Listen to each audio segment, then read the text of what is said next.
अब आ गया है आईटेल विजन वन, नए इंडिया का नया विजन। बड़ी स्क्रीन के साथ एंटरटेनमेंट का विजन बढ़ा, ड्यूअल सिक्योरिटी फीचर्स के साथ प्राइवेसी का विजन बढ़ा, बड़ी बैटरी के साथ अनलिमिटेड पॉसिबिलिटीज का विजन बढ़ा।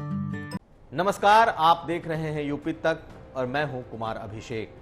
हम हाजिर हैं अपने न्यूज शो आज का यूपी लेकर, जिसमें हैं आपके सरोकार की खबरें। स्वतंत्रता दिवस यानी जश्न आजादी के दिन कैसा रहा उत्तर प्रदेश, हम दिखाएंगे आपको उत्तर प्रदेश की इन खबरों में। तो चलते हैं अपने खबर की तरफ। मुख्यमंत्री योगी आदित्यनाथ ने विधानसभा परिसर में ध्वजारोहण किया, तिरंगे को सलामी दी और उसके बाद उत्तर प्रदेश के लोगों के नाम अपना संबोधन दिया।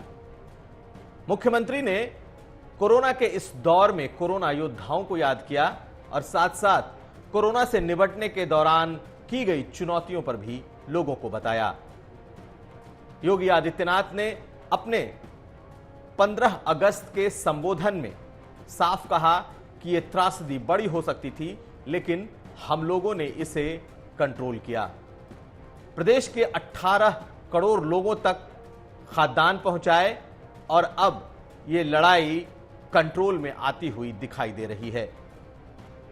74वां स्वतंत्रता दिवस था, लेकिन यह जश्न आजादी पिछले जश्न आजादी से थोड़ी अलग दिखाई दी, क्योंकि कोरोना के इस काल में परेड नहीं निकले, झांकियां नहीं दिखाई दी, स्कूली बच्चे और लोग नहीं पहुंचे। सरकार ने आज कई ऐलान भी किए और यह भी कहा कि आने वाले वक्त में जल्द ही कोरोना पर विजय पाया जाएगा। मुख्यमंत्री योगी आदित्यनाथ विधानसभा परिसर के बाद 5 कालिदास मार्ग यानी कि मुख्यमंत्री आवास गए और वहां पर भी ध्वजारोहण किया और मुख्यमंत्री के कार्यालय के तमाम आईएएस और जितनी उनकी टीम है उसके साथ उन्होंने फोटो भी खिंचवाए। हम चलते हैं स्वतंत्रता दिवस से जुड़ी राज्य के अन्य इलाकों की खबरों की तरफ। 74वें जश्न आजादी के इस मौके पर उत्तर प्रदेश के अलग अलग इलाकों में स्वतंत्रता के अलग अलग रंग दिखाई दिए। वाराणसी में कोरोना वॉरियर एक नर्स ने कमिश्नरी दफ्तर में तिरंगा फहराया। दीनदयाल उपाध्याय राजकीय अस्पताल में ड्यूटी पर कार्यरत इस नर्स ने अच्छा काम किया था और यही वजह थी कि आज कमिश्नरी दफ्तर में उसके हाथों ये तिरंगा फहराया गया, जिसकी चौतरफा तारीफ हुई।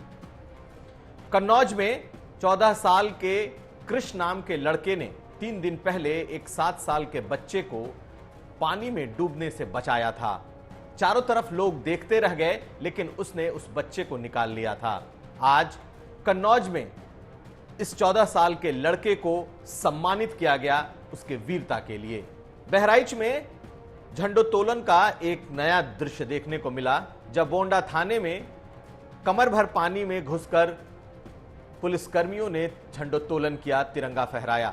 दरअसल बोंडे थाने में इस वक्त बाढ़ का पानी घुसा हुआ है और तमाम पुलिसकर्मियों ने अपनी वर्दी में थाने के भीतर पानी में खड़े होकर न सिर्फ तिरंगा फहराया बल्कि राष्ट्रगान भी गाया।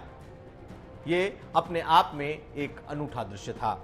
वाराणसी में राष्ट्रीय स्वयंसेवक संघ के सर कार्यवाह भैयाजी जोशी ने ध्वजारोहण किया और वहां पर राष्ट्रगान भी गाया गया। भैयाजी जोशी प्रांतीय बैठक आरएसएस की लेने वाराणसी पहुंचे हैं।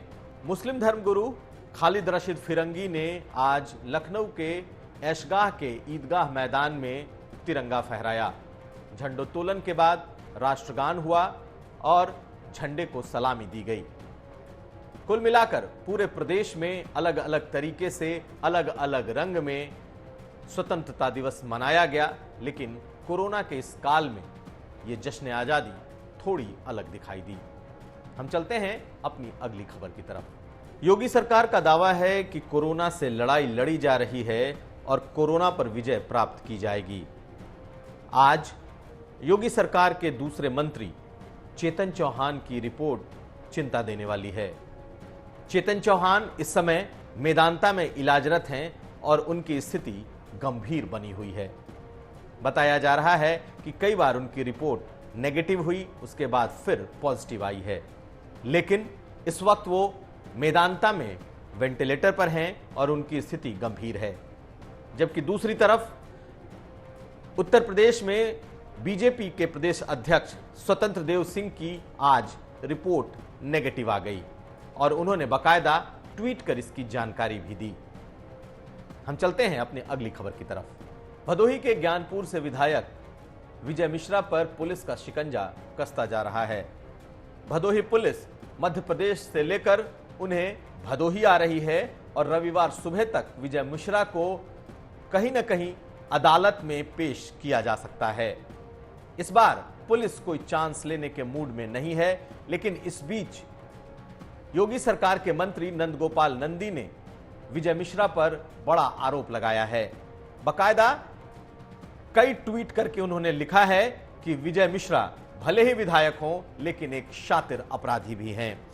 नंदगोपाल नंदी ने लिखा है कि जिसके खिलाफ 73 मुकदमे हों, वो भी सपा बसपा की सरकारों में, जिसने कैबिनेट मंत्री रहते हुए मुझ पर जानलेवा हमला कराया हो, जिसने पत्रकार की हत्या करवाई हो, जिसने पूर्व मंत्री राकेश धर त्रिपाठी के भाई की हत्या करवाई हो और साथ साथ जिसने सिपाही सूर्यमणि की हत्या कराई हो, जिसने राकेश मालवीय की हत्या करवाई हो और जिसने एक पत्रकार विजय प्रताप की हत्या करवाई हो, जो सालों से थाने में हिस्ट्री सीटर हो, वो अपराधी नहीं तो और क्या होगा। कुल मिलाकर एक तरफ विजय मिश्रा पर सियासी घमासान बढ़ता देख आज योगी सरकार के मंत्री ने यह ताबड़तोड़ ट्वीट किए, जिसके कई बड़े सियासी मायने निकाले जा सकते हैं। निश्चित तौर पर नंद कुमार नंदी ने वो हमला किया है जिसे सरकार की तरफ से जवाब माना जा रहा है। हम बढ़ते हैं अपनी अगली खबर की तरफ। शिवपाल यादव ने आज एक बार फिर इशारों में अखिलेश यादव की तरफ संदेश भेजा और एक चेतावनी भी।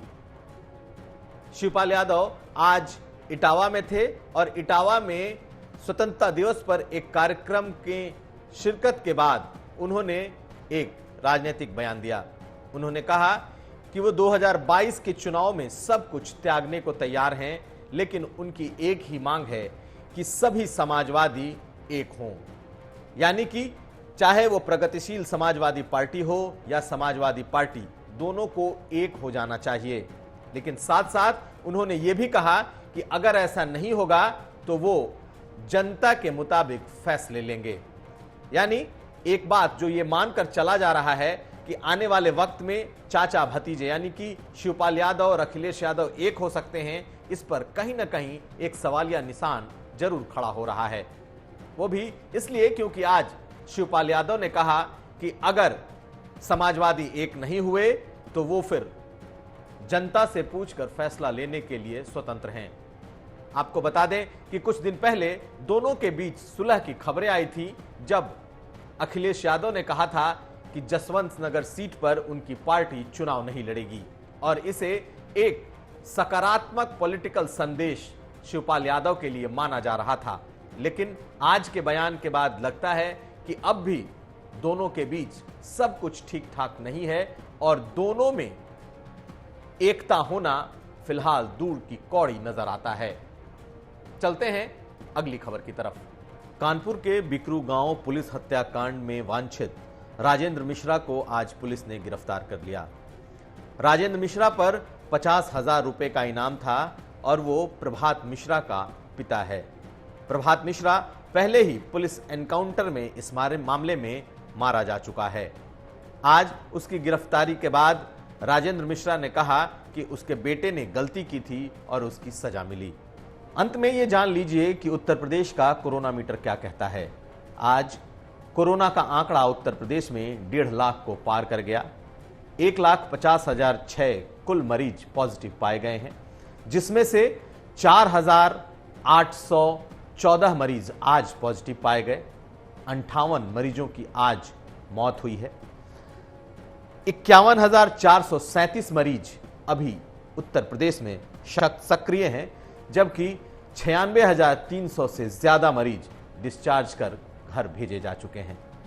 तो ये था आज का कोरोना मीटर। आप सुरक्षित रहें, सेफ रहें। यह था यूपी तक पर हमारा कार्यक्रम आज का यूपी। आप देखते रहिए यूपी तक।